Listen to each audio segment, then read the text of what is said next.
Good morning बच्चों, मैं BL. Agarwal आज आपको इस लेक्चर में फिनंशियल अकाउंटिंग का एक चैप्टर सेल और रिटर्न या बोल सकते हो सेल ऑन अप्रूवल बेसिस का एक प्रॉब्लम डिस्कस करके सोल्व करके समझाने का कोशिश करूँगा।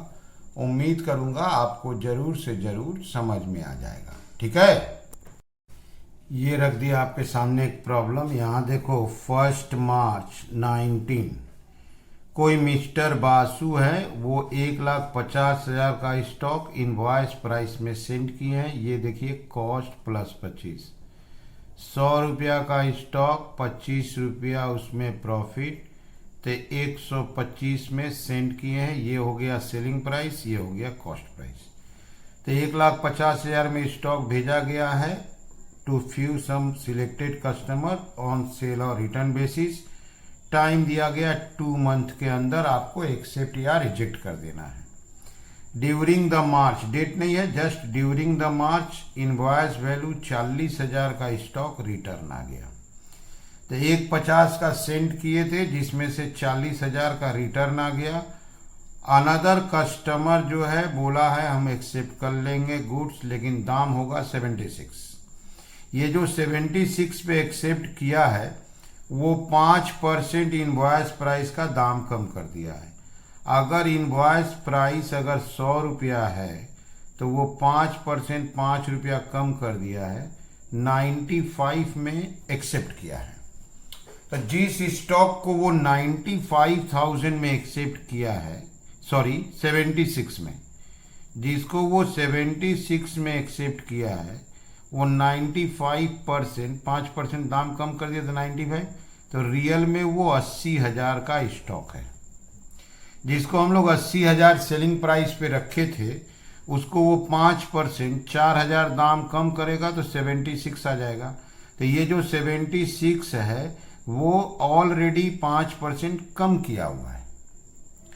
तो 80,000 का स्टॉक था, 76 में रख दिया तो 4,000 दाम कम कर देंगे। ये मिस्टर बासु एक्सेप्ट किए हैं। तो फिर से देखो, आप 1,50 का गुड सेंड किए थे, 40 का रिटर्न आ गया, बोल सकते हैं 80 का स्टॉक 76 में एक्सेप्ट किया गया, तो 4,000 रुपया हम लोग ₹4,000 इसका दाम रिड्यूस करेंगे। तो 1,50 में से 40, 80, 1,20 चला गया, 30,000 बच गया। तो 30,000 का अभी तक कोई इंफॉर्मेशन नहीं आया है, तो 30,000 का सेल कैंसिल करके उसको closing stock at cost price बना लेंगे। यहाँ देखिए बोला है फाइनल अकाउंट में इसको कैसे डिस्क्लोज करेंगे वो दिखाना होगा। फाइनल अकाउंट मतलब ट्रेडिंग अकाउंट, बैलेंस शीट। यहाँ देखिए आप सेल्स बता दिया है 15 लाख और सेल्स लेजर का मतलब होता है डेटर। डेटर बैलेंस बता दिया 735। ठीक है, चलिए इसको सोल्व करके देखते हैं। ये रख दिए format in the books of mister Basu. Journal करना है डेबिट क्रेडिट। सबसे पहले 1 मार्च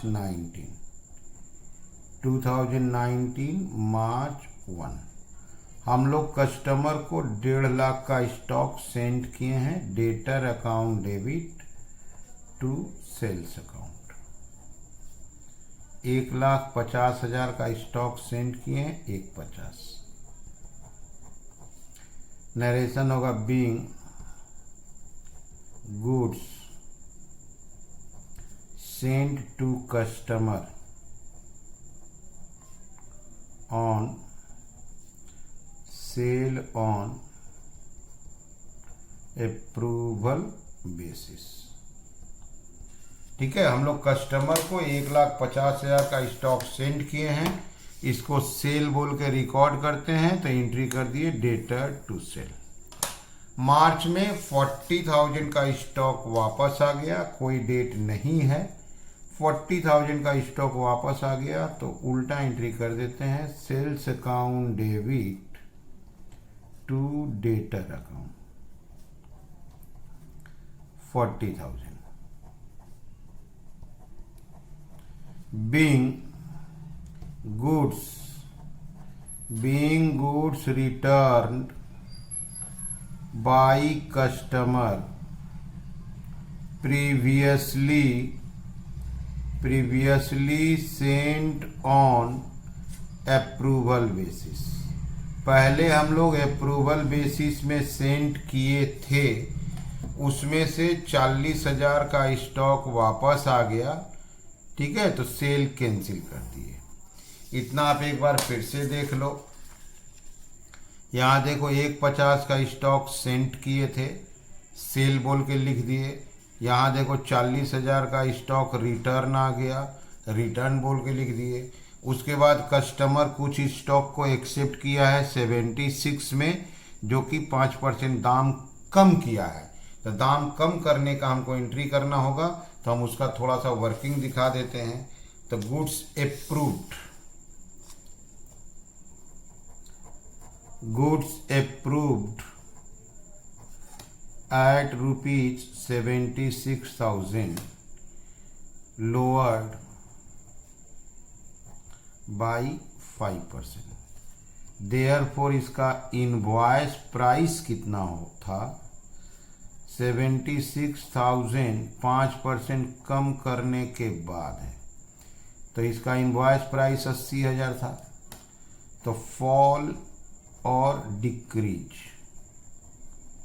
इन सेलिंग प्राइस 80,000, 5% कम करना है, दैट इज 4,000।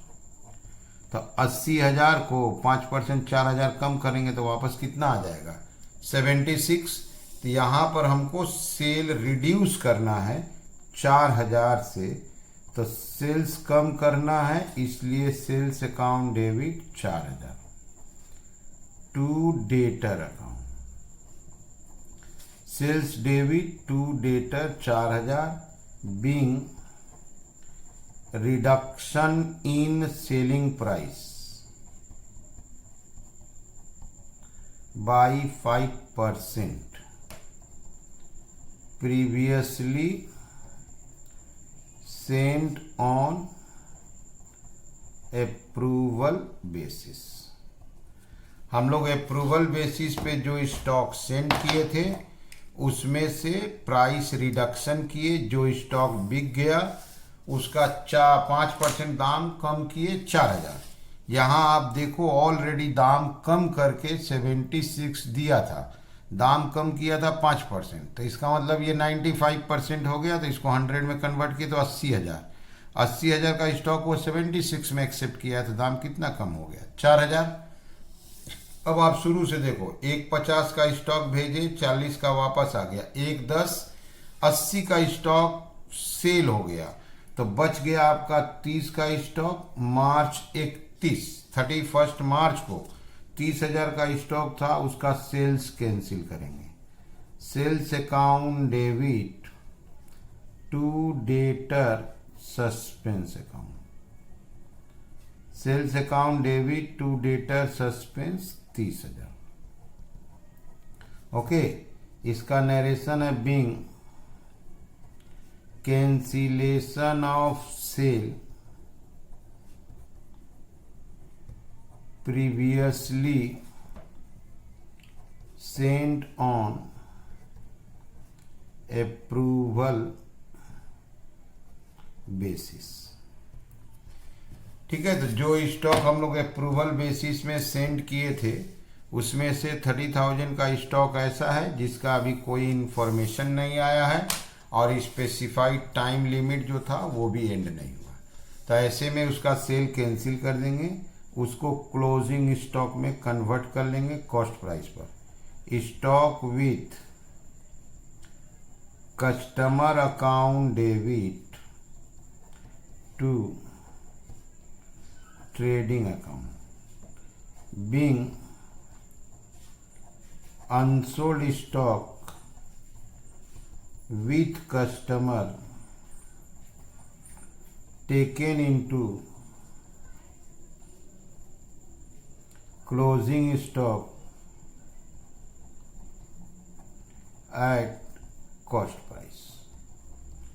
वो जो 30,000 है इसको कॉस्ट में कन्वर्ट करना है। जब सेंड किए थे तो कॉस्ट प्लस 25 था, यहाँ देखो आप कॉस्ट प्लस 25 था, तो 125 में सेंड किए थे, 100 कॉस्ट है, तो ये कन्वर्ट हो गया 24,000।